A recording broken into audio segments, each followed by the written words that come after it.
Today, I am pleased to introduce a fresh topic regarding the most recent Huawei news. Following Meng Wanzhou's arrest in Canada in September, Huawei retaliated against the Canadian government in a 5G patent. Huawei has now released new products for the Canadian market. It not only makes massive layoffs, but it also refuses to license 5G patents to Canada. What prompted Huawei to make such a decision? What are the consequences of these two decisions for Canada? Huawei has chosen to lay off 4,500 staff and refuse to grant 5G patents. Huawei's every action has drew a lot of attention as a representative domestic communications firm. Huawei recently made two significant choices for the Canadian market, shutting the branch and refusing to grant 5G patents. Huawei initially closed its unit in Canada. This time, the number of layoffs reached 4,500, the majority of whom are Canadians, and Huawei will no longer transfer 5G patents to Canada. Although Huawei's growth has been uneven in recent years, the company has never taken the initiative to end collaboration with a country. This time, it publicly declined to give Canada 5G patents. This also shows that Huawei has begun to take the initiative in fighting back. It has gotten a lot of attention from people all over the world. In reality, Huawei has given Canada considerable time to reconsider. Meng Wanzhou has already been imprisoned for almost 1,000 days. During this time, Huawei collected and submitted evidence several times, aggressively cooperated with the investigation, and tried to establish Meng Wanzhou's innocence, but Canada continually refused to examine the evidence, preventing Meng Wanzhou from returning to China for an extended length of time. The United States' role in this process is likewise quite obvious. Huawei's supremacy in 5G has put its communications position at jeopardy. In order to maintain its position, the US continuously altered the restrictions in 2019 and 2020, causing Huawei to lose not only its numerous outside partners, but also its company due to limited chip supply. The situation has steadily improved as a result of Huawei's efforts. From January to March 2021, its sales was 150.57 billion yuan, a 16.92% decrease from the same period in 2020, while its net profit was 168.5 billion yuan, a 26.65% rise.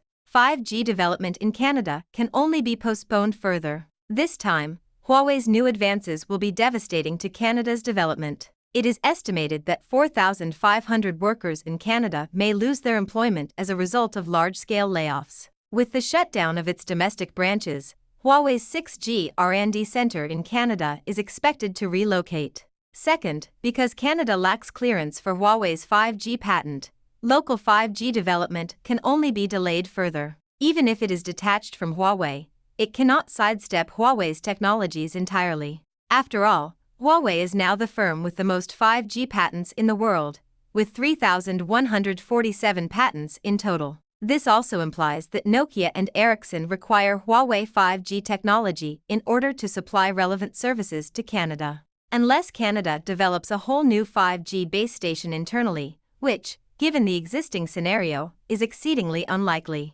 More importantly, there are several collaborations between Canada and other Chinese firms. Australia is a classic example. In 2018, it openly declared the end of its collaboration with Huawei. Huawei has responded by shutting its domestic R&D labs, withdrawing 490 million yuan in investment, and laying off a substantial number of employees. Approximately 1,000 people have been laid off thus far. Huawei has less than 200 workers in Australia so far. Since then, numerous businesses in Australia have been impacted to differing degrees, with several disconnections occurring. Today, the growth paths of Canada and Australia are not dissimilar. Huawei began to retaliate by demanding patent fees. Huawei will not suffer any significant consequences as a result of this occurrence. On the contrary, it will be watchful in other nations. After all, at this point in time, Huawei's supremacy in 5G is a fake conclusion. If Huawei is dropped, it also signals a step backward in 5G building. Huawei is now defending its own rights and charging patent fees to other firms. Even the largest communication businesses, such as Samsung and Apple, are represented. Each gadget has a price cap of $2.50. In comparison to other firms, this is not a high pricing. Nokia charges around $3.58 per device, whereas Ericsson normally charges between $2.50 and $5, and Qualcomm charges as much as $3.58. It costs exactly 3 times as much as Huawei, at $7.5. As a result, Huawei is not collecting patent fees to boost income, but rather to safeguard its legal rights. While Huawei is working on 5G, it is also researching 6G technologies. Ron Zhengfei believes he can do it again. Huawei is no longer patient. According to reports, Huawei has just indicated that it will close its Canadian business, lay off over 4,500 people, refuse to grant 5G patents to Canada, exit the Canadian market, and withdraw Huawei technical experts. What exactly does this imply for Canada? According to the newest 5G patent report issued by German patent data provider iPlitix, Huawei occupies one of the 4 fundamental shortcodes as a member of 5G standard customization. As of April 2019, Chinese businesses had 34% of the world's 5G communication system SEPs, placing them number 1 in the globe. Huawei, for example, has 15% of SEPs and holds the world's leading 5G patent. Firms with SEPs can collect patent fees, and firms with important patents can develop 5G base stations, mobile phones, and other equipment at a reduced cost. This also allows for a speedier domestic deployment of the Internet of Things, and the number of domestic 5G base stations is growing, as is the popularity of 5G networks, which can be more flexibly matched and created from major base stations to tiny base stations. If Huawei abandons the Canadian market and refuses to permit important patents, Canada will have to find alternative technologies to replace and bypass all of Huawei's communication patent technologies if it wants to build 5G communication technology. This indicates that the building of 5G popularization infrastructure in Canada will be delayed since, even if Huawei's base stations are not deployed, other brands of base stations retain Huawei's intellectual rights. As a result, the equipment used by these communication firms must be modified and manufactured. However, it is difficult to avoid the crucial technologies. This is the main technology's power. Furthermore, we must identify the interpretation of authorization refusal. In contrast to the self-interested method taken in the United States, Huawei will be obliged to choose this route in the end. Question: which father in the world can stand to bully his children? A number of people offer high-quality technical services.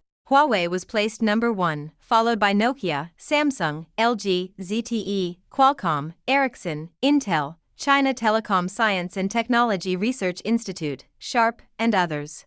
Huawei has greater initiative in crucial patents because the centimeter wave solution promoted by Huawei is more appropriate for popularization than Qualcomm's centimeter wave solution.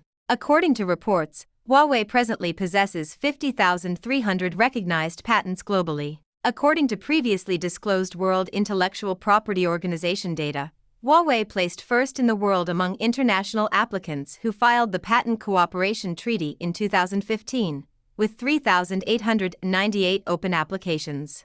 Huawei is only a private technology firm. The development of technology research and development as a communications equipment service provider was originally an ordinary enterprise development model, but because it mastered the new generation of 5G communications technology ahead of the United States, it was maliciously pulled into the blacklist. This is a matter of course for Western countries, who have long preached freedom and justice as slogans, because they have a double standard. Everything is predicated on their own interests as the starting point. Canada is clearly a puppet. Behind the scenes, the US aims to gobble up Huawei by copying Alstom against France, but it has chosen the wrong opponent this time, because Huawei will not quickly confess defeat. At the end of this movie, we may learn why Huawei left the Canadian telecom sector and refused to grant Canada a 5G patent. At the same time, we see the consistent strength of Chinese technological giant Huawei's 5G technology and its ability to battle unfair treatment in the international arena. Thank you for taking the time to watch this video. How do you feel about Huawei's development in this video? You may leave your thoughts or recommendations in the comments section below. Please continue to subscribe to our channel and enjoy our videos.